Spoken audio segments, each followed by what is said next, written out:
Mom sided with Stepdad, and his kids kicked me out, but they forgot that I own the house now. It's time to take it back.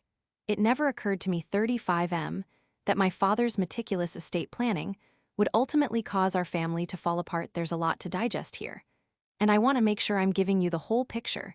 So let me start at the beginning. One of the big tech businesses in Seattle employs me as a senior software architect. My dad always had this kind of job in mind for me. Technology is the future, he would exclaim proudly. After I was accepted to O's computer science program, he had a profitable construction business and wasn't a techie, but he had a remarkable knack for predicting trends. Beginning with the recession of the late 1980s, Dad started his construction business from the ground up throughout some of the most difficult periods in the industry. He took on projects that other contractors wouldn't take on using only a pickup truck and his tools back then. Mom told me they lived in a small apartment and were frugal, but Dad had this unwavering faith in his vision. He would frequently remark the key is to build relationships, not just buildings. That way of thinking got him through his difficult early years. Dad's business was unique because of the way he treated both customers and staff, even if it meant losing some bids to rivals who made exaggerated deadline promises. He was a firm believer in open pricing and truthful schedules. First established trust. He would advise he was correct when he said the profits will follow his business, which was renowned for taking on intricate restoration projects, requiring both technical expertise and historical sensitivity, rose to prominence in the Seattle area by the mid-1990s because of the devotion he had developed with his clients and staff. Dad's business survived the 2008 financial crisis. When many construction companies were failing, he didn't fire a single employee during that period. Rather, he reduced his personal income to zero and took out a second mortgage on his cherished Mustang. I learned more about leadership from watching him handle that issue than I could have from any management course. Your employees are your extended family. He told me you take care of them, they'll take care of your business. I didn't realize at the time how much his managerial approach affected my own career. Many of his ideas were put to use when I was promoted to team lead at my software business. I established thorough documentation procedures for our code, much as he had kept thorough project logs for every building site. I was able to lead my development team through challenging project deadlines, thanks to his attention on fostering good relationships. I met Emily 34F at a hackathon in my junior year. She assisted in planning the event while pursuing her studies in business administration. Despite my lack of sleep, energy, drink addiction, and likely messy appearance, she somehow found my love of code. Charming from the first time he laid eyes on her, Dad fell in love. He told me, she grounds you. Following their first meal together, don't let this one get away. After college, Dad even assisted Emily in launching her own marketing firm. He introduced her to his network of local company owners, showed her how he drafted his contracts, and shared his business objectives with her.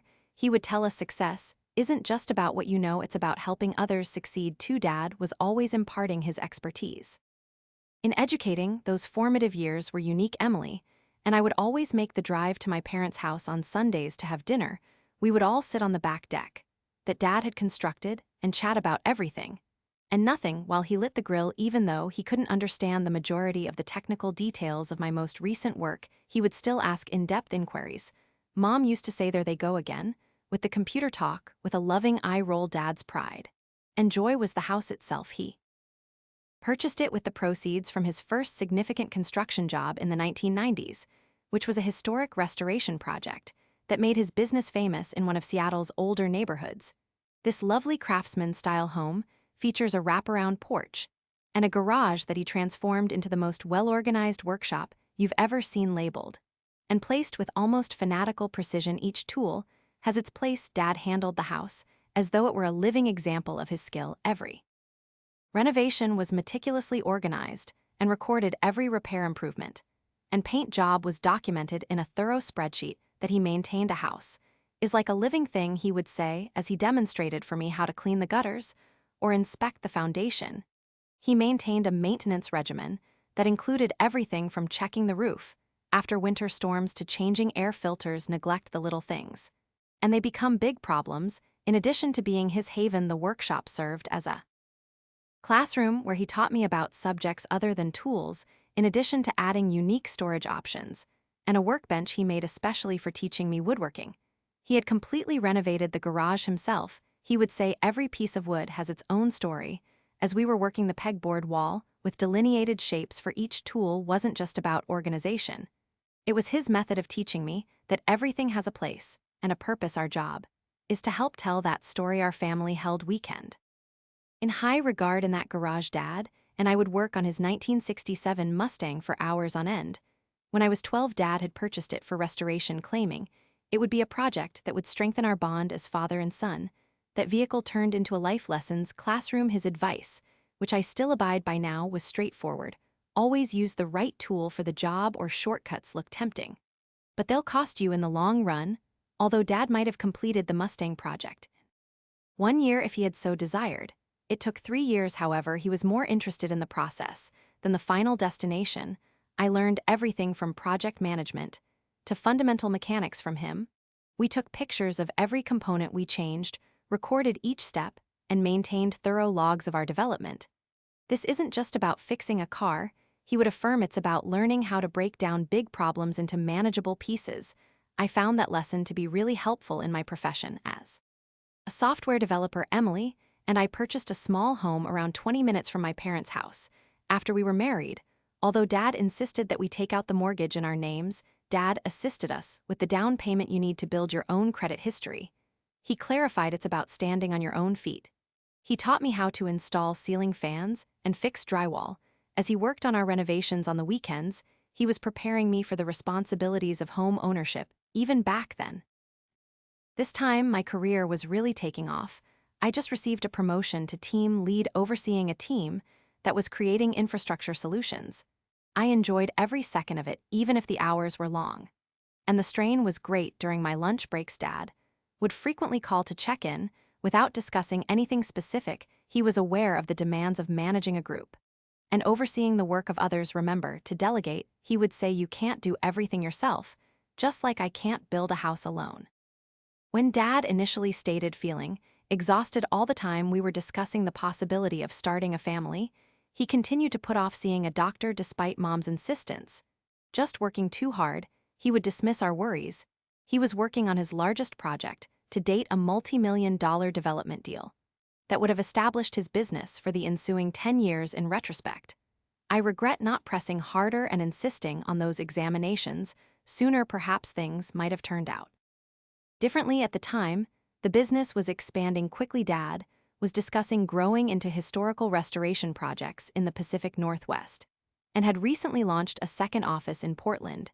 He has established a reputation for updating the infrastructure of historic structures without sacrificing their character. He would tell his clients it's about embracing the future while respecting the past. Everything he accomplished, including his personal and professional life, was impacted by his love. Preservation. The Mustang was the subject of our last meaningful discussion. He was discussing taking it to car shows now that we had completed the restoration when he remarked, "We should sign up for the Pacific Northwest Classic." His eyes glowed like a child.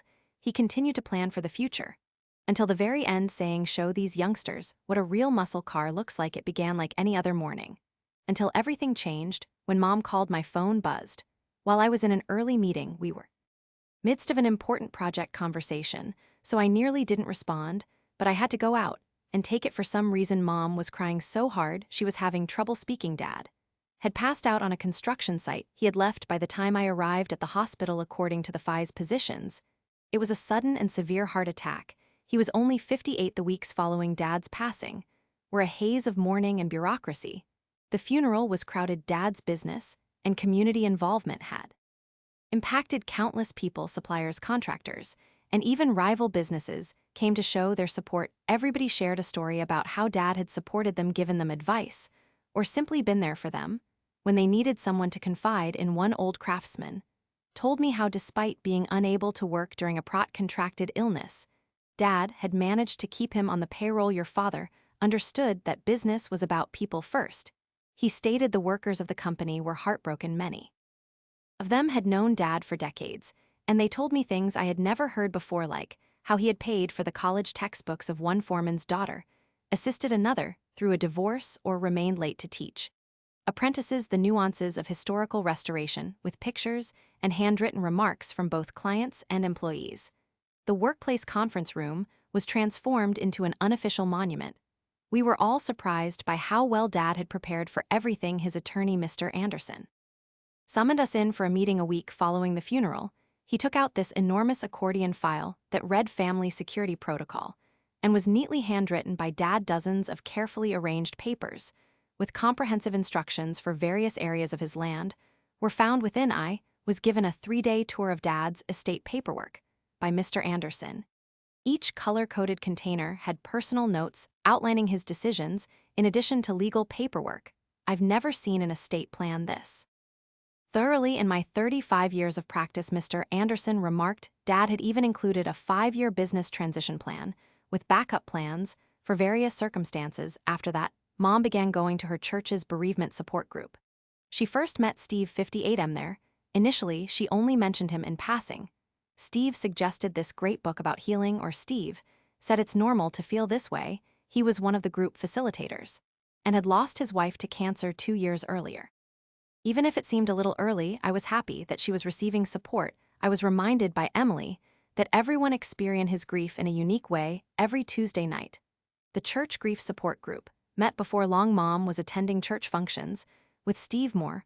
Often after services, coffee gatherings became lunch meetings, which in turn became dinner dates. Our family friends began to worry about how quickly their friendship was developing. At a family get-together, my Aunt Jane pulled me aside because she was concerned that Mom was hurrying into things to make up for Dad's absence. Mom's changes became more apparent. Her haircut changed.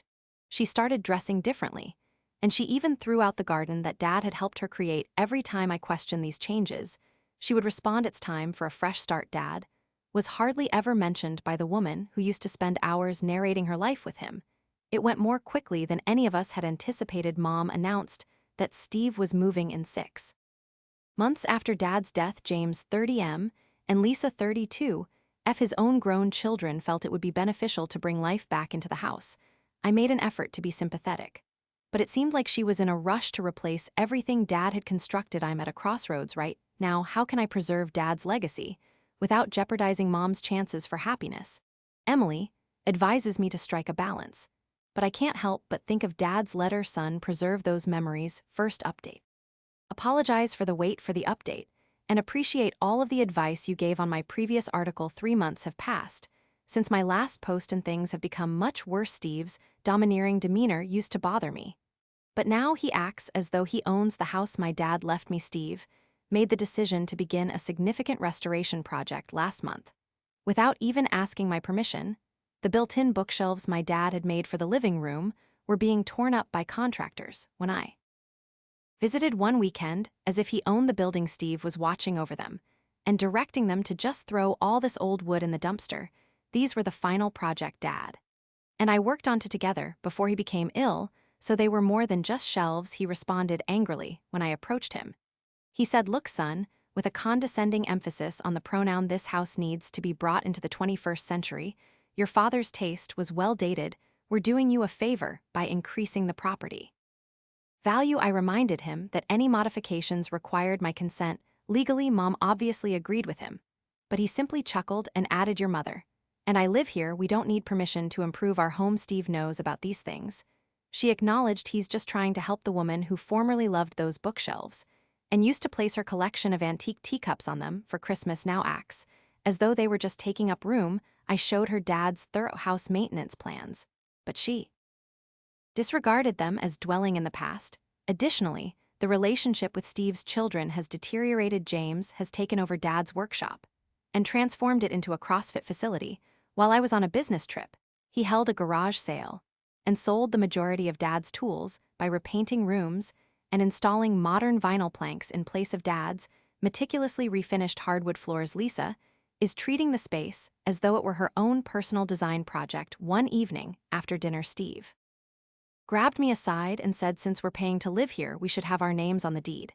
It's only fair. I had to explain him that they don't pay a mortgage because Dad's planning has paid for the house in full. They don't even cover their rent, all maintenance expenses, insurance, and property taxes are paid for by me. Emily recommended that we stop making weekly visits now that Emma is here. She is correct, no one benefits from the stress in that household. However, taking a back seat has only made Steve more confident. He began sending me bills for improvements that I never approved, and he began making them more regularly. I should be more sympathetic of Mom's new life, according to Mom's sister, who called me recently. I attempted to explain Dad's intentions and my legal obligations, but she simply accused me of being trapped in the past. Steve makes her happy. Why can't you just let them make the house their own? She asked. I found out this week that the growth markers that recorded my height from the ages of 3 to 18 had been removed from the kitchen door frame. Every birthday Dad would measure me and write the date next to each mark. It's just an old door frame. We can't keep every piece of wood just because your father touched it, Mom remarked when I confronted her about it. I now spend more time sitting in Dad's old chair, the only piece of furniture I was able to keep in my own garage. Mr. Anderson advises me to begin considering long-term fixes. Legally, the house belongs to me, but I will eventually have to make some difficult choices regarding its destiny. When does being the bad guy become more important than preserving your father's legacy? And when your whole family opposes you, how do you defend the moral high ground? Update 2. I appreciate all of your advice regarding my previous post. The situation has reached a breaking point, and I finally made a choice that will most likely alter everything. I spoke with my financial advisor about the house situation last week. We may make a sizable rental income enough to cover Emma's future college fund, because nearby property values have risen by 40% in the last 3 years. I discovered at the discussion that I had been so preoccupied with the sentimental elements that I had failed to take into account the financial ramifications of allowing Mom and Steve to live rent-free. Everything went haywire when I brought this up to Mom. And our weekly conversation, she yelled into the phone, "You can't do this to us. This is where we call home. Steve has worked really hard on it." She refused to listen when I tried to explain that I was only considering my choices. She continued to talk about all the enhancements they had made, utterly disregarding the fact that I had never given my approval for these changes. An hour later, Steve called. He was upset, and his tone was different from his usual arrogant demeanor. "Listen here," he announced, "in this house, we have established a life. Because you're missing your father, you can't just walk in and ruin everything." He interrupted me when I attempted to explain the financial issues, stating that they now had sweat equity in the property. I reminded him that the house belonged to me legally. "There's a reason why Dad left it to me. Your father isn't here anymore." He replied, "You must consider the living." I talked to Emily about it and talked to Mr. Anderson about it before deciding on it. The following day, when I arrived at the house, Mom and Steve were working on yet another remodeling job. In the dining room, they had begun ripping out the original crown molding, which Dad had specifically milled to blend in with the house's antique style. That image made me more determined. They have 2 weeks to find another place to live, I told them. Mom burst into tears, at once accusing me of being callous and harsh. Steve tried to scare me by arguing with me about my inability to throw them out on the street. He began enumerating all of their local ties, including his place of employment, their church, and their neighborhood pals. When faced with challenging circumstances, I maintained my composure and firmness. As my father had taught me, I declared, "This is my property. Dad left it to me for a reason, and I'm exercising my legal right as the owner." Steve's cheeks flushed, and he began to enumerate all the money they had spent on upgrades. I informed him that the historical value of the property had actually been diminished by these unapproved alterations.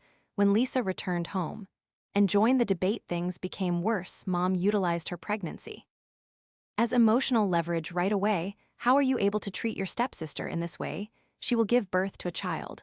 Although Lisa's pregnancy is significant to them, I had to tell them that it does not affect my property rights, and that she is not my stepsister. There has been an ongoing assault of emotional manipulation ever since Mom's whole family has banded together to oppose me. Her sister called sobbing and said their parents wanted to make sure Mom was safe. Messages regarding the challenging rental market were left by Steve's brother, a local real estate agent. Long messages on Christian ideals and family loyalty are even coming from distant cousins, who I hardly know. Dealing with family friends who have known me since my early years is the most difficult. People who grew up with me now tell me how unhappy they are with my decisions, and every call seems like another tiny betrayal. Some even claim that I'm damaging Dad's standing in the neighborhood. The problem is that this has nothing to do with cruelty or profit. This is about honoring Dad's desires and preserving the things he created. It has been agonizing enough to see them methodically destroy all traces of him. The house was his legacy. I've paid for all of their expenses, allowed them to live rent-free for years, and put up with their unapproved changes. Eventually enough is enough. They have 2 weeks to come up with new plans. I'm refusing to give in. Mom's constant demands for more time. Mr. Anderson claims that the law is entirely on my side and that I have been more than giving. He is assisting me with creating official paperwork for the notice to vacate, ensuring that everything is accurately documented. I realize that this makes me appear to be the villain in everyone else's tale. But sometimes standing up for what's right requires making difficult choices, even when others disagree. I learned that from my dad. Third update. We appreciate everyone's help at this trying time. Things have come to an unavoidable end, therefore, this will likely be my last update. I assign Mom and Steve a 2-week deadline, but it's already past. The past 2 weeks have been the longest of my life. They have been filled with guilt, tripping, continual emotional manipulation, and progressively frantic attempts to get me to change my mind. Mom did everything she could. Every day she called, oscillating between fury and tears. She would say, "I changed your diapers one day. I gave up everything for you." She would yell the next day. Steve also changed strategies, trying to negotiate instead of using intimidation. He recommended establishing a formal lease and offered to begin paying rent. I couldn't rely on them to uphold whatever agreements we made, though, given what they had done to Dad's house. When I got to the house, there were people gathering on the front lawn. 3 days prior to the deadline, Mom had listed the help of friends from church, family, and even some of Dad's former business partners. They had prepared statements about moral commitments and family responsibilities as part of what amounted to an intervention. I listened to people criticize me for being a bad son for 2 hours. The topic of honoring your parents was discussed by Mom's pastor. Dad's old secretary remembered his generosity. With tears in her eyes, my elementary school teacher even came to remind me of the morals my father had attempted to teach me. The hardest part was when Lisa got up and talked about how stress could hurt her unborn child while covering her pregnant abdomen with her hands, while Mom was crying next to her. A few of the church women were glaring at me. It was an expert lesson in manipulating emotions.